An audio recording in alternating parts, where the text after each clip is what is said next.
السلام عليكم. اكيد فكرت قبل كده مع نفسك، هو يعني ايه لغه؟ وهو احنا اصلا اتخلقنا نتكلم، ولا الكلام ده حاجه كسبناها زي اي خبره في حياتنا؟ في نظريات كتير في اجابه السؤالين دول، وانا النهارده جاي اكلمك عنها. روح هات كوبايه الشاي على ما اشغل الدخله، وبعدين تعالى نتكلم في الموضوع ده.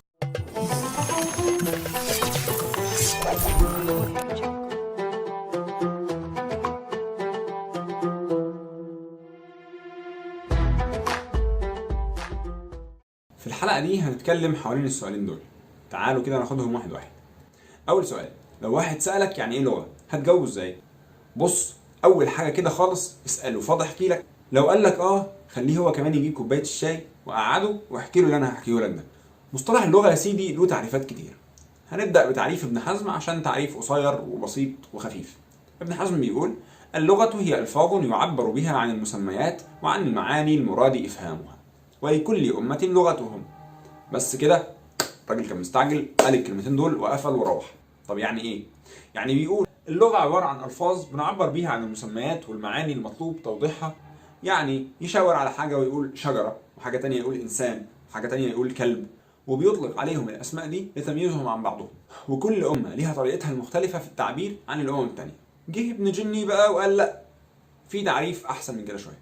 قال: اللغة هي أصوات يعبر بها كل قوم عن أغراضهم. وأكد كمان إن اللغة بصفة عامة هي منظومة صوتية متكاملة مخرجها جهاز بديع في خلقه وتركيبه الإلهي، وإن الأصوات دي بتعبر عن حاجات الناس وأغراضهم المختلفة. وذكر كمان نقطة مهمة جدا، وهي إن اللغة زي البصمة بس بشكل أوسع شوية. يعني زي ما كل إنسان له بصمته الخاصة بيه، فكل مجموعة من الناس، قطر أو بلد مثلا، ليهم لغة خاصة بيهم. وده طبعا بيتضح جدا لما بنلاقي بعض الكلمات ليها معنى في مكان، ونفس الكلمات بالظبط ليها معنى ومدلول مختلف خالص في مكان تاني. عندنا بقى كمان تعريف ابن خلدون، بس ده انا هسيبه في الاخر نحل بيه. لكن لما نروح للعلماء الغربيين هنلاقيهم بيبصوا للموضوع من منظور مختلف شويه. عندك مثلا ادوارد سابير، وده واحد من اهم اللغويين في الغرب، بيقول: اللغه وسيله انسانيه خالصه وغير غريزيه لتوصيل الافكار والانفعالات والرغبات بواسطه رموز تصدر اختياريا. يعني هو شايف ان اللغه بيخترعها الناس بارادتهم للتعبير عن افكار او انفعالات او رغبات. ده نفس المعنى اللي اكده بلوش وتريتجر، ودول اتنين برضو امريكان متخصصين في علوم اللسانيات، ولكن بمرادفات مختلفه اختلاف بسيط. بس في علامات استفهام كتير حوالين التعريف ده وما يشابهه، ممكن نبقى نتكلم حواليها بعدين. في بقى شوية علماء منهم دوسوسير شايفين ان اللغة هي كل ما يمكن ان يدخل في نطاق النشاط اللغوي من رمز صوتي او كتابي او اشارة، اي ان اللغة تعني الكيان العام الذي يضم النشاط اللغوي الانساني في صورة ثقافية منطوقة او مكتوبة معاصرة او متوارثة. يعني اي حاجة بيعملها الانسان هي لغة، حركة، رسم او صوت. اي كحة بيكحها البني ادم في نظرهم هي لغة. جينا عم تشومسكي، عالم اللسانيات والفيلسوف الامريكي المشهور، قال في كتابه البنية التركيبية اللي هتلاقوه في الوصف تحت الفيديو ان شاء الله: سأنظر إلى اللغة بدءا من الآن على أنها مجموعة متناهية أو غير متناهية من الجمل، كل منها متناهية في الطول ومكونة من مجموعة من العناصر المتناهية. يعني إيه الكلام ده؟ كل اللي قبله اتكلموا عن اللغة ككل، وده ببساطة فكر. أنا لو فكيت اللغة دي قطع، إيه اللي هلاقيه؟ هلاقي اللغة عبارة عن عدد من الجمل، ممكن يكون عدد محدود أو عدد لا محدود من الجمل، لكن كل جملة من دول ليها طول محدود ومكونة من عدد محدود من الكلمات. كل التعريفات دي تعريفات لطيفة ولها وجهتها، حلوين. لكن فاكرين ابن خلدون اللي قلت عنه من شوية؟ في مقدمته الشهيرة كان له تعريف لمصطلح اللغة قريب شوية من تعريف تشومسكي، لكنه أشمل وأجمل. قال: اعلم أن اللغات كلها ملكات شبيهة بالصناعة، إذ هي ملكات في اللسان للعبارة عن المعاني. يعني باختصار، اللغة حسب كلام ابن خلدون هي عبارة عن موهبة تزيد وتنقص عند كل فرد، وممكن تطويرها. وتطوير اللغة بيجي بزيادة حصيلة الجمل مش بس حصيلة الكلمات. واعتبار اللغة على إنها ملكة بيدي انطباع باهتمام كبير بالجانب الجمالي للغة والإبداع في استخدامها. واعتبارها صناعة لأنها بتختلف جودتها وكفاءتها حسب مقدار تمكن الشخص منها. كفاية كده على السؤال ده، نروح بقى للسؤال التاني. فاكر السؤال التاني كان إيه؟ بالظبط، كيف بدأت اللغة؟ حسب كلام الدكتور إبراهيم أنيس في كتابه دلالة الألفاظ، أن نشأة اللغة من أكثر الأمور اللي تم البحث فيها والكلام عنها، وبالرغم من كده كانت دايما النتيجة سلبية حسب وصفه. يعني الناس كانوا فضلوا يدوروا فيه لحد بداية القرن العشرين، وبعد كده فقدوا الأمل وخلاص، قال لك كفاية كده، نروح نشوف لنا حاجة تانية نعملها. ده كلام الدكتور إبراهيم أنيس. بس بما اننا هنا علشان نفكر وندور، فخليني اكلمك شويه عن النظريات دي. احنا كمسلمين بنتبع نظريه تسمى النظريه التوقيفيه، يعني نظرتنا للكلام تنطلق من قول الله سبحانه وتعالى: وعلم ادم الاسماء كلها، سوره البقره. لكن تفسير العلماء للايه دي في وجهات نظر. في منهم شايف ان ربنا علم ادم اللي كان محتاجه بس وقتها، وبدا ادم مع استكشافه يوسع مصطلحاته ويولد مصطلحات جديده.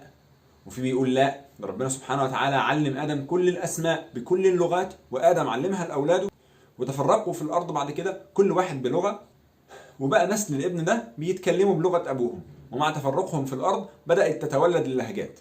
في راي ثالث بيقول ان التطور والتشعب ده حصل لكن من لغه واحده في الاساس، وتولدت منها لهجات اصبحت لغات مستقله مع مرور الوقت.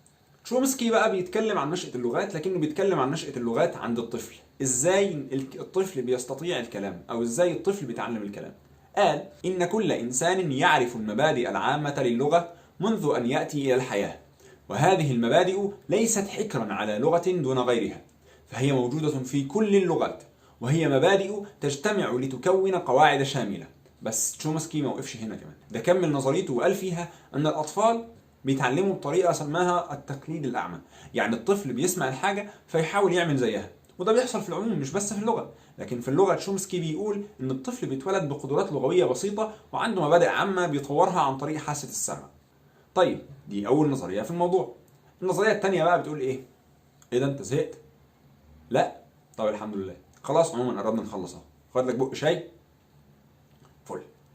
النظرية التانية اسمها النظرية التواضعية أو النظرية الوضعية، ودي بتقول إن اللغة اجتهاد بشري بحت بدون أي تدخل إلهي مباشر حتى في تعلم مبادئها. طب إزاي يا عم؟ في شوية علماء زي ابن جني اللي قلنا عنه فوق. الله، هو أنت مش قلت إن ابن جني بيقول إن اللغة منتج إلهي؟ لا ركز معايا الله يكرمك. ابن جني بيقول أن اللغة نشاط بشري لكن بيقوم عليها جهاز من إبداع إلهي. تمام؟ ابن جني بقى بيقول إيه هنا؟ إن أكثر أهل النظر على أن أصل اللغة إنما هو تواضع واصطلاح لا وحي وتوقيف، إلا أن أبا علي الفارسي رحمه الله، وده كان عالم لغة برضه، قال لي يوما: هي من عند الله. والمواضعة حسب كلام ابن جني أتت على أيدي حكماء اجتمعوا وقالوا إنسان، وإن أرادوا رأسه أو يده أشاروا إلى ذلك فقالوا يد، رأس، عين، قدم أو نحو ذلك، فمتى سمعت اللفظة عرفت معناها وهلم جرا.